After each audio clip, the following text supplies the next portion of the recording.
Okay, let's talk about one of the most important things. If you want to become a sophisticated investor, I've got something that at first glance appears to be like basic, but I don't care how advanced of an investor you are, listen to this, because this is not as simple as it thinks. So before you want to be good at anything, this is what Alan Nation told me. He said, he's my second mentor. He was Joel Salatin's mentor, so he's the mentor of my mentor. He said, before you can change anything, you have to understand honestly why it is like it is now. Sometimes people try to change the world but they don't diagnose the problem correctly. So for example, if you go into your doctor and you don't feel good, so you're sick, and he just goes, you have cancer in your big toe. But the real problem is you have a headache. Yes, he got the general thing correct. You don't feel good. But his specific angle on it is going to be incorrect. He's going to like amputate your toe, but you still got a headache. That's how people are with investing. Let me show you what I mean. Let's follow along here. People say, I suck with investing and money because I don't have much money to start. Or my parents didn't teach me about money. Or the stock market just happened to crash. Or blah, blah, blah. Well, I agree most of us suck with money when we're started, and I agree there's some truth to of course I believe the school system's messed up, but I'll tell you the more accurate reason we get investing wrong. We don't understand the definition of two things. So the fundamental part of this course, you have to know the fundamental definition of these two. And I did a TEDx talk. It's now like one of the top 10 or 20 talks of all time. I flew to Belgium, and then I went to a little town nearby, and there was all these other professors doing their talk, and I did my talk, and while I was waiting to give my talk, there was one of the top professors of economics outside, and so I asked him the same question that I'm going to ask you. I said, what's the definition of money? And I told him, everybody I ask, I think, gives the wrong answer. And so he gave an answer, and I think he was wrong. So I said, well, I didn't want to be disrespectful. He was like a 70-year-old professor. I said, but I think a better answer is what I'm about to tell you. And he looked at me and he goes, yeah, I think you might be right. So here's what I told him. The definition, I used to think it was only 2 words. I think it's actually 3 words. So I've improved this. And by understanding this and what I'm going to put here, you're going to become more of a magnet for money. Because to be a good investor, some people are kind of magnets for money. You ever met somebody who's a magnet for disasters? Like I have a friend. Growing up, there was this girl named JoJan. Okay? She was a magnet. I knew her as a teenager. I would say almost every day of our teenage life, she had a cast on one part of her body. I'll never forget. She had broken her arm, fallen down the stairs. I hope JoJan's not listening to this. She lives in San Diego. This is when I live in San Diego. She fell down the stairs, broke her arm, okay? Then it was like, you keep a cast on for 6 weeks. She went to the same church as me and Joey, my best friend. And so she finally got it off. And she was Joey's neighbor. The next day, I kid you not, her mom said, take the trash out. She took the garbage and was like swinging it, like just, like a plastic bag of garbage. There was glass in it. She sliced her leg, comes the next day, and she destroyed tendons or whatever. She has like a cast on her leg. I'm like, this is a new record for you, JoJan. It's been one day, and you figure out how to get a new cast on. And I'm telling you, I think she had 10 casts in the time that I knew her before I moved to North Carolina. So she was a magnet for disasters. So when it comes to money, I know people that are magnets for disaster. And I think how you break that cycle, you break that curse, is you know exactly what money is. So memorize this. Take notes.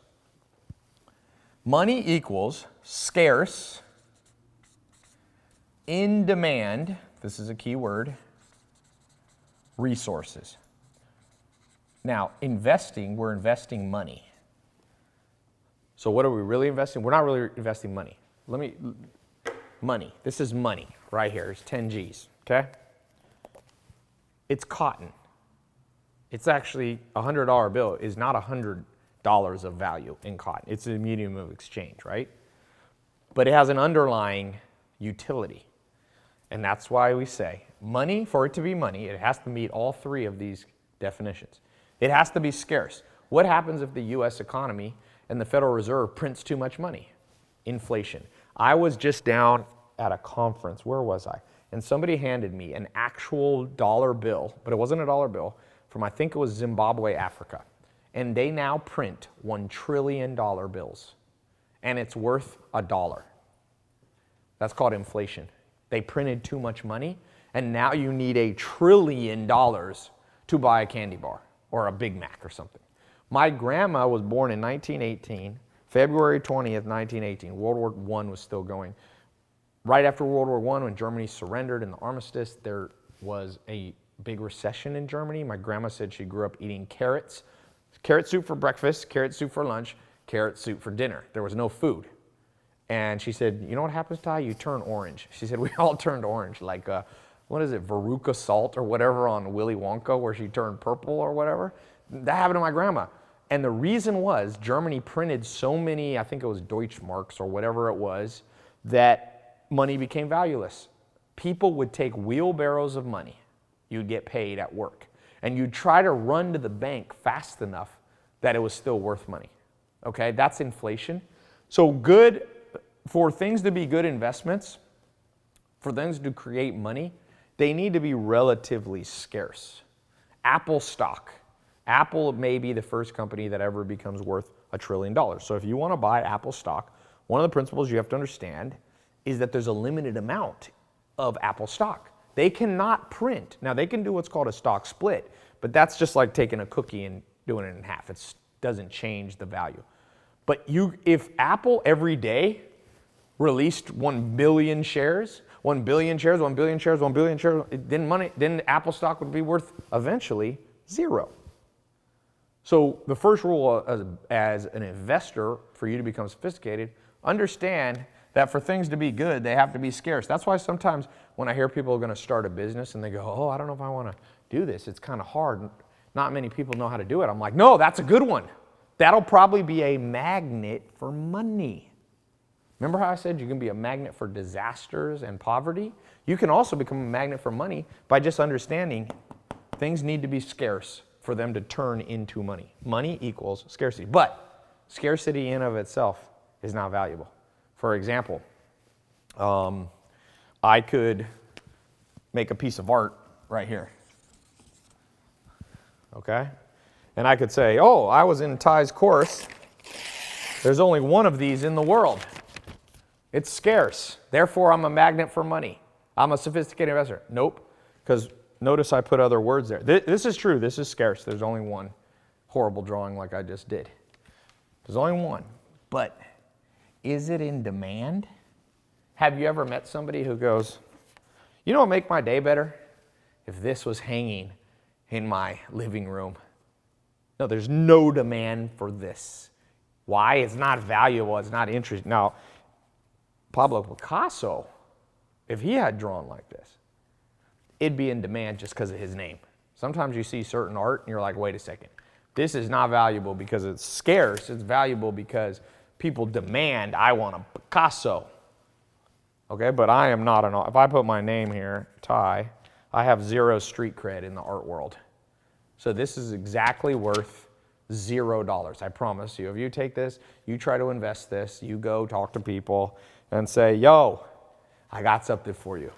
You got a nice car? All right, I got something for you. And they go, I don't want that. And you go, but it's Ty. It's not in demand. My artwork is not in demand, and you can see why, hopefully. So we're going to throw this away. If you want to be a magnet for poverty, try to sell my art. Now notice, so there has to be demand for it. That's why another thing, I know people are on the wrong track when they're starting businesses. They go, dude, I'm starting a business. I'm going to make so much money. I go, what's the business for? Underwater basket weaving course. Is that in demand?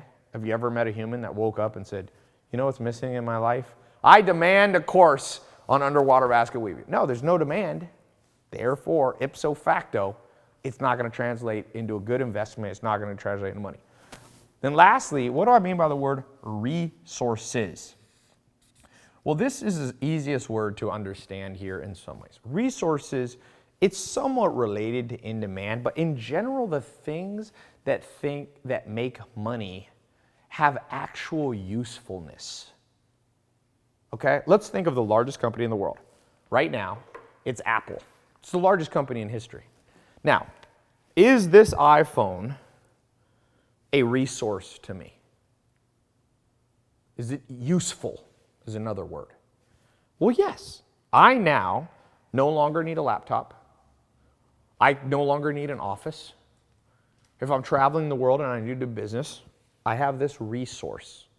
This is an iPhone 7. I haven't gotten the 10 yet. Now, they've sold some crazy amount of these, like over 1 billion of these, because people see them as a useful resource. So when you're investing your money, when you're trying to create a business, make sure it's in something useful. Now people go, Tai, that's too obvious. Oh, no. There's lots of companies. There was a company, one of the biggest failures in the last 10 years in Silicon Valley was an app called Color. How much did the Color guy raise? 60 million. He raised $60 million. It was for some app that what was it do? Photo editing, something like? Local photo sharing, right? Yeah, local photo. But you know what? So investors gave him $60 million. Just imagine that number. Imagine your bank account. Someone transfers $60 million. Okay? 6 0 0 0 0 0 0 0. You'd be a good day, right? And you told them, you know what I'm going to do? It's a great investment for you to put your $60 million in me. I know I'm a magnet for money. Great investment. I've created a resource. It's going to do something that nobody cares about. Local photo sharing. You can just text people photos. And it was a pointless app. And guess what? All that money that people invested, they said goodbye to, because it was worth exactly zero. It wasn't useful. So as you're thinking about what to invest in, make sure it meets all 3 of these criteria. As you're building a business to create cash flow so you have money to invest in, make sure what you're doing is relatively scarce. There's a reason Ronaldo makes a lot of money as a soccer player. There's a reason Michael Jordan, Kobe Bryant because LeBron James, the basketball player, how many 6'8" athletes do you know personally? None, right? Probably, most people. He's scarce. Now, he plays basketball. And I'm just going to clear something up. People say it's not a fair world we live in because school teachers make less than basketball players. I'm not going to argue with that, but I'm going to explain the math behind it. I'm not going to explain the morality because morally it does make sense that a teacher is more valuable to the world than a basketball player. But mathematically, economically, I can explain it. How many school teachers are there in the world? Millions. How many 6'8", highly coordinated, 6% body fat, 280-pound people are there in the world? Okay, LeBron James is more scarce. So, okay, he got 1 point. In demand. What do people love more? Going to class or watching basketball? Just honest, let's be honest. If you went to somebody in America or whatever country you're in, and especially America, we like basketball a lot, and we said, what would you rather do today? Go to class and get lectured and take exams, or go to a basketball game with LeBron James? You're going to lose that. So he wins on in demand.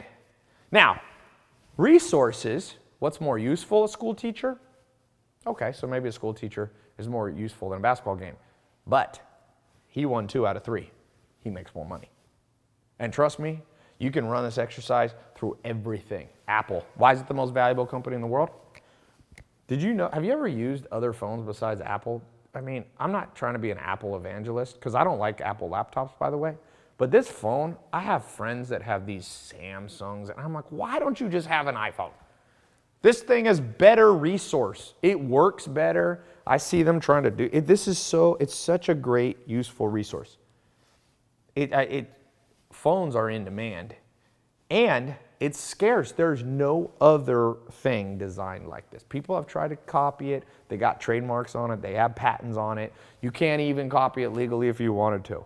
So that company that's so useful, so in demand. How many people do you know who have a phone? How many people do you know that say they don't want a phone, a cell phone? There's 323 million Americans last time I looked. If you gave everybody the choice to have a free phone, how many people would say no? Basically, all 323 million that were old enough. Maybe even my grandma's 99. She got an iPhone. She sent me one text. She sent one text in her life. She has like the phone, like the words are like this big. It's funny to say on the phone. But it's in demand. It's useful. This phone has more processing power than the first rocket that took man to the moon. Man to the moon didn't have as much computing power as this thing, so it's a resource. It's in demand. And if you like the design and the layout, they have a patent trademarks on it. It's impossible to be more scarce than when you have that. So guess what? Almost $1 trillion company. And this is their flagship product, I'm pretty sure. That and probably laptops. So it's important you know this. And this, remember how I told you in the introductory video that the way to become a sophisticated investor is understand book knowledge, academic knowledge, and combine it with street smarts and common sense? What I'm talking about now is the common sense. So when your friend comes to you and says, invest $10 million. This is what happened to my friend. He sold a company for $18 million. He spent about $8 million of it on paying off taxes and buying a house and cars. His friend came to him and said, do. Best investment for you ever. We're going to build subdivisions between Los Angeles and Las Vegas. So my friend put in $2 million. Then they said, we need a little more to finish it. $6 million. He put all $10 million in. And guess what happened? 2008 came, and do you know what it looks like between Los Angeles and Las Vegas? It's a pure desert with no people. So he forgot something. Yes, it was scarce. He was going to be the only subdivision between here and, between Los Angeles County and Vegas. It was a resource, because a house is a resource. It's useful. You go in it. You get shelter. But he forgot something. It wasn't in demand. How many people have you ever met that go, you know what I really want to do? I want to live in a disastrously hot desert with no people, no jobs, no stores, exactly 2 hours away from the nearest Los Angeles civilization and 2 hours away from Vegas. I've never met somebody who goes, you know what will make my life better? I really am demanding living in a hot desert with no one around. So he forgot. He did that one, but he didn't have common sense. You right now, just watching this for 15 or 20 minutes, has more common sense than he had in his entire investment strategy, and he lost $10 million. He had to go back and get a 9 to 5 job. He forgot the first rule of getting rich. You only have to get rich once. But he didn't have common sense. So I hope each of you, even from this little kind of seemingly simple thing, now get it. Like every investment that you go into, you have to check the box on all three of these. If for any reason you can't find all three checked, then you need to be very careful because you're about to lose your money. Now, so we defined money. Let's define really what investing is. So what is investing? And I'm going to tell you, there's many ways we could define investing. I'm going to give you kind of some buzzwords that I want you to write down and memorize. I hope you remember. What is it? Scarce, in demand, resources, or you could say usefulness. Scarce, in demand, useful stuff, okay? You invest in scarce, in demand, useful stuff, you do it with some common sense, you'll be probably okay, as long as you don't freak out when things go up and down. You'll probably be, if you break any of these rules, say goodbye to your money most likely. Okay, investing. What is investing? This is my definition of investing. That was the definition of money. Now you take the money, you have to invest it. Okay? There's a couple buzzwords. I'm not even going to say sentences. Key principles you need to understand are risk tolerance. Just remember this. Plus volatility. I just want you to remember those things. There's a lot more we could say, but let me explain on the next page. So here you got to remember 3 words: scarce, in demand, resources. For the word investing, you got to understand risk tolerance and volatility. So people are going to tell you, what's the best investment? Should you invest your money here? People are going to, as you start making money, yo, invest in me, invest in me, invest in me. Okay, you're going to have to just go back to the basics. Not basics, fundamentals. It's like you can't build a second floor. This house has 3 floors. You can't have that floor without this floor. It's not like this floor sucks and that floor is awesome. Sometimes when I do fundamental lessons, people go, no, get to the good stuff. I'm like, what do you mean good stuff?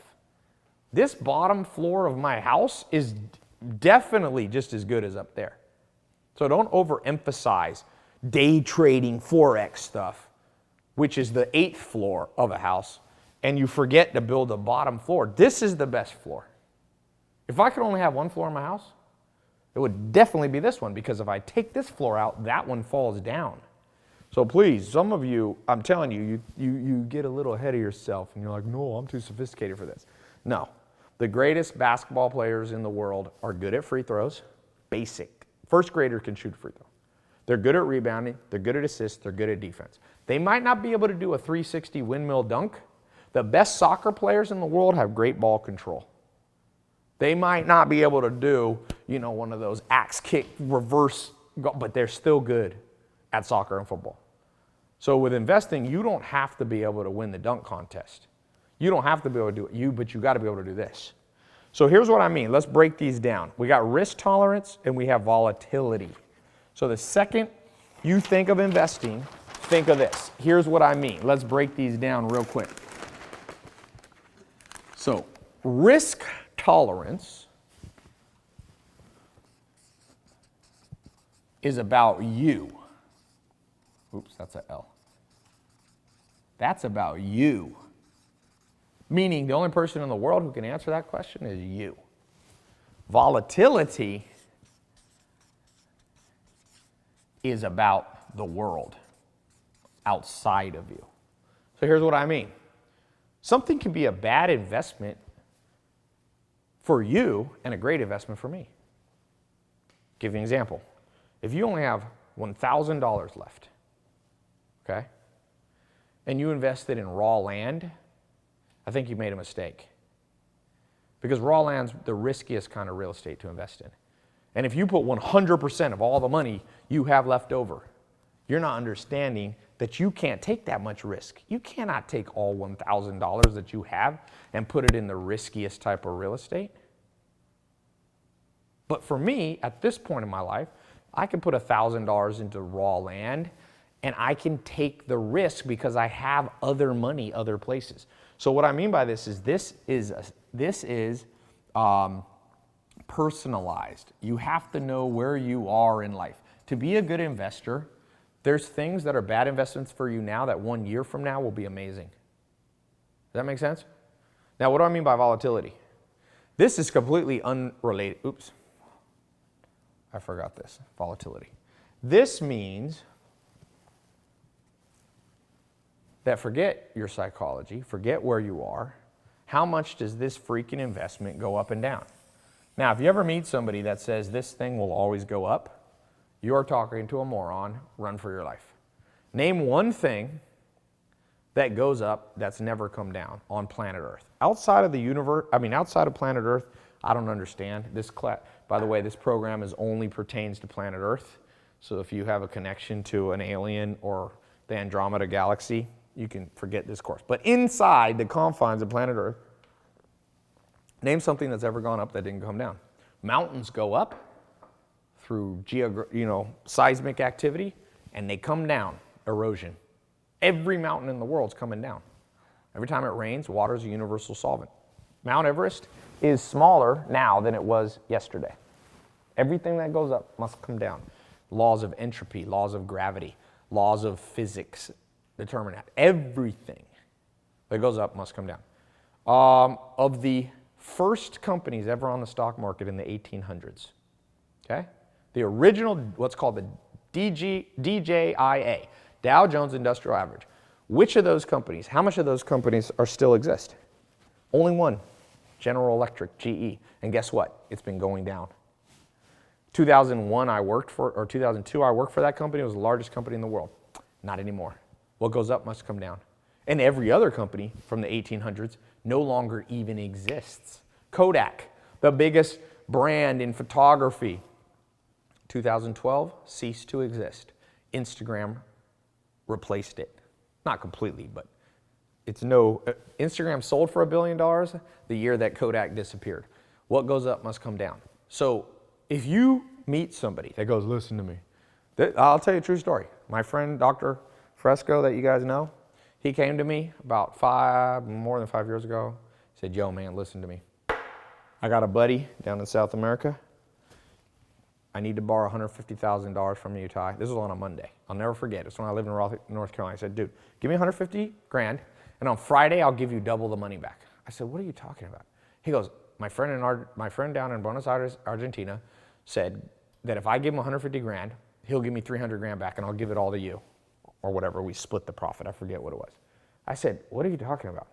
You telling me you can guarantee there's no volatility?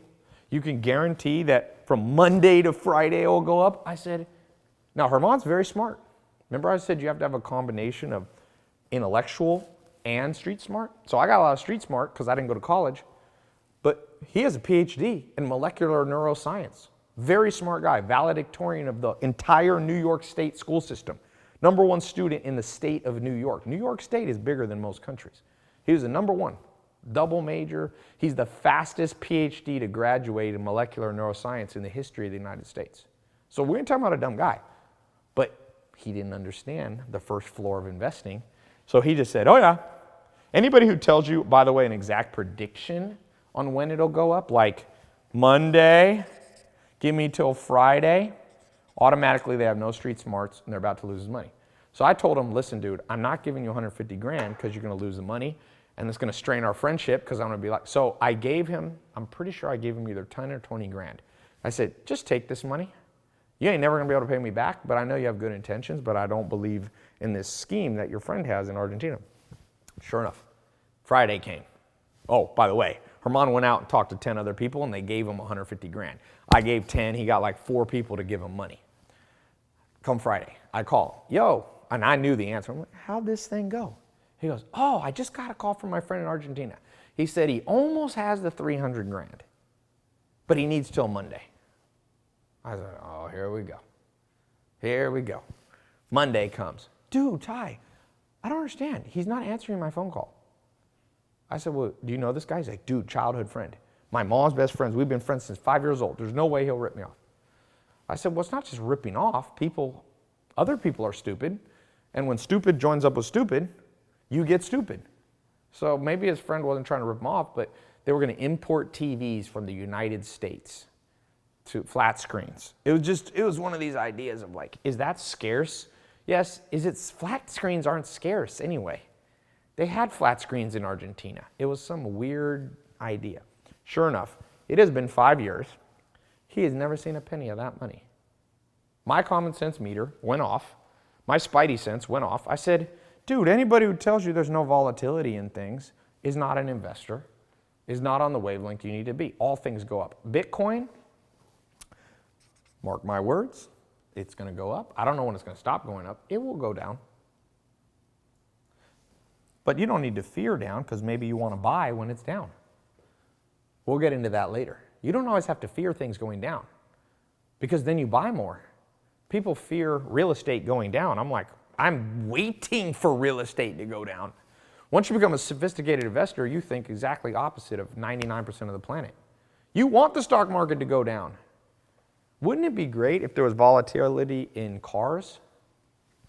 So let's say you want to buy a new car. Say you need a SUV. So today, an SUV is $60,000. What if there was See, cars aren't really investments, but let's say they were. Wouldn't it be great that one day you wake up and the price of SUVs had dropped to $15,000? As long as you're buying, why would you be sad? It'd be the best day of your life. You get a $60,000, then you just buy it at $15,000, then you wait for that thing to go up, and if you can figure out when it's back to $60,000, you not only got to drive it, but you got to sell it for $60,000. Then you just Uber for a little while, wait for the bad boy to drop again. Now, you can't always predict the ups and downs, but my point being, Once you become a sophisticated investor, you understand volatility. You don't fear the up or the down. Smart investors, I know sophisticated investors, they love every cycle of the thing. So they love the down because that's when they load up on stuff. That's okay. My fish feeder is going. You can leave it. I got an automatic fish feeder. My sophisticated investor friends, they love it right here because then when it's going up a little bit, they can still buy because it's low, but they can also sell some because it's going up. And they definitely love the top of the market.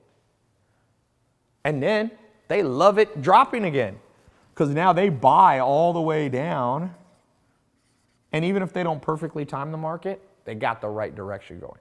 So you see the power of understanding the basics, the fundamentals of money. What's money again? Scarce in-demand resources. What's some good way of understanding what composes investments?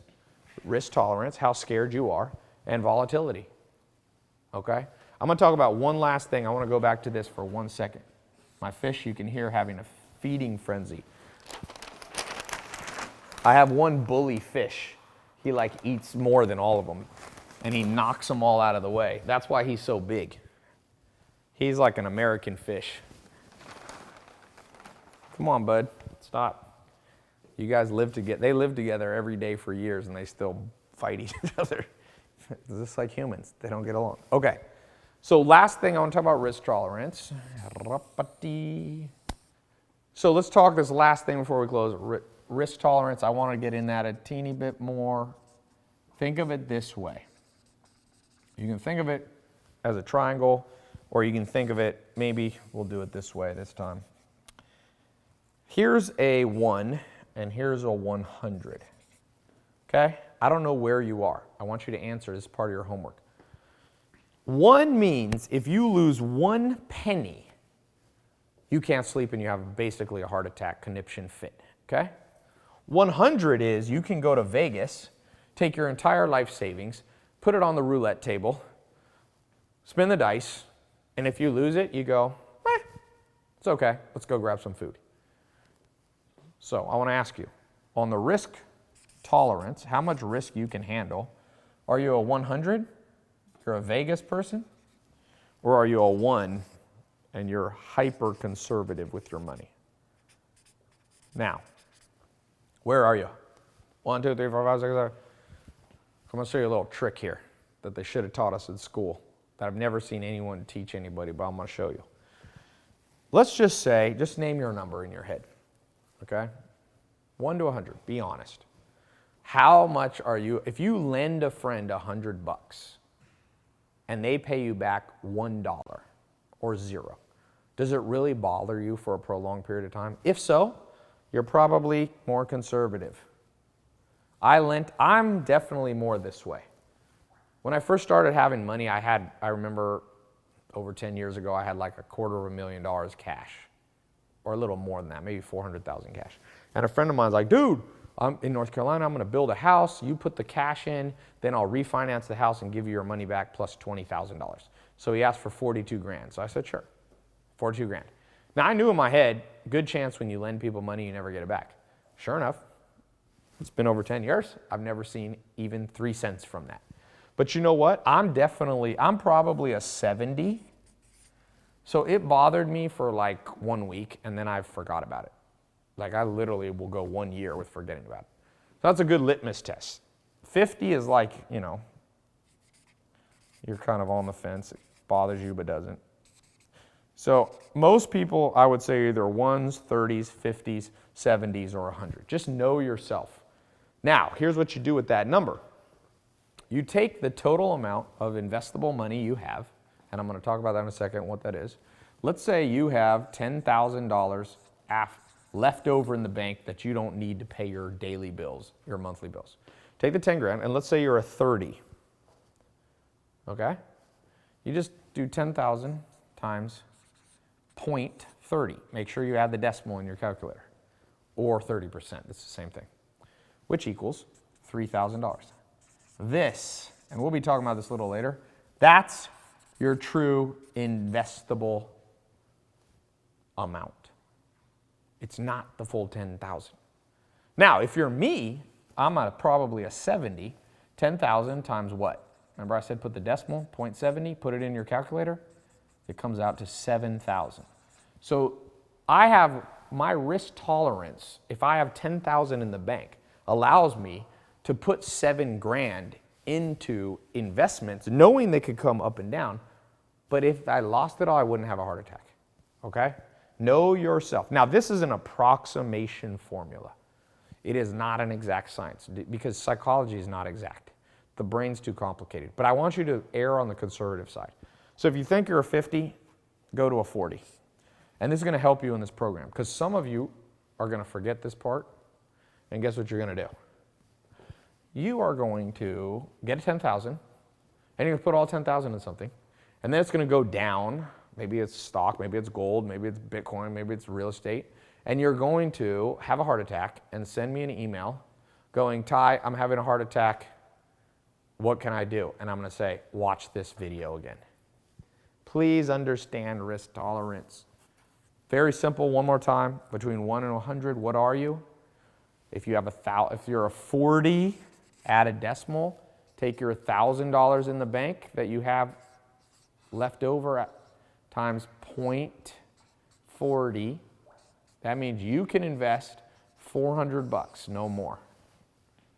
Okay? This will save your life. Sophisticated investors like Warren Buffett calls this a margin of safety. Margin of safety has many applications, just so you know. He means a slightly different thing. I'm borrowing that adage and using it here because, as you'll learn in this program, it's very important that you not overinvest money that you can't really afford to lose. And by the way, if you go to Vegas, use the same formula. Zach, last time I went to Vegas, you went to Vegas, how much money did you bring with you? I tripled my money. But how much money did you bring with you? What? Oh, with me? Yeah. Well, that would give away how much I won. Okay, let's say Zach brought $100 with him to Vegas. So his total potential is 100.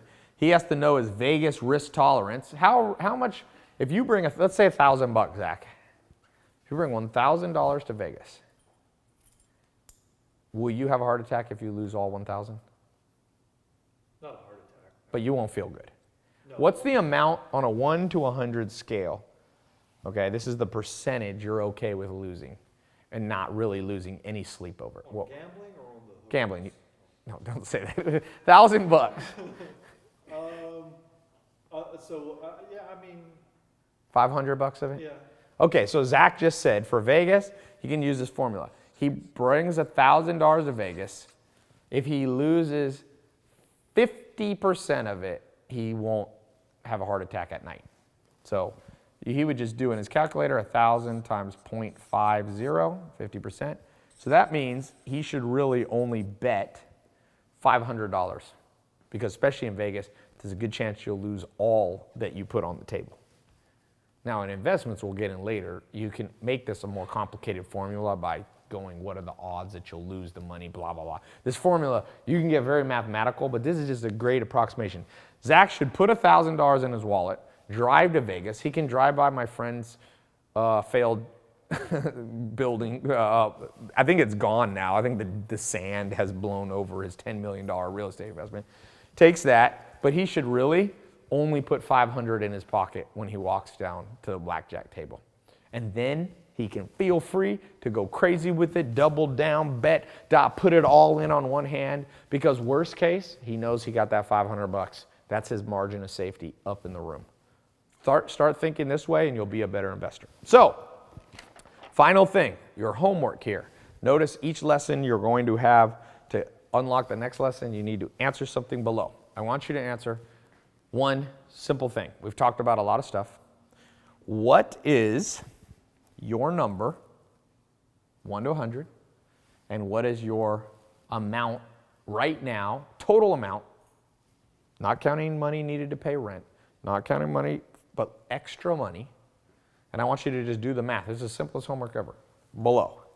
So if you got $1,000 and you're a 40, write out the formula below. 1,000 times 0.4, $400. That's the amount you should be investing in anything.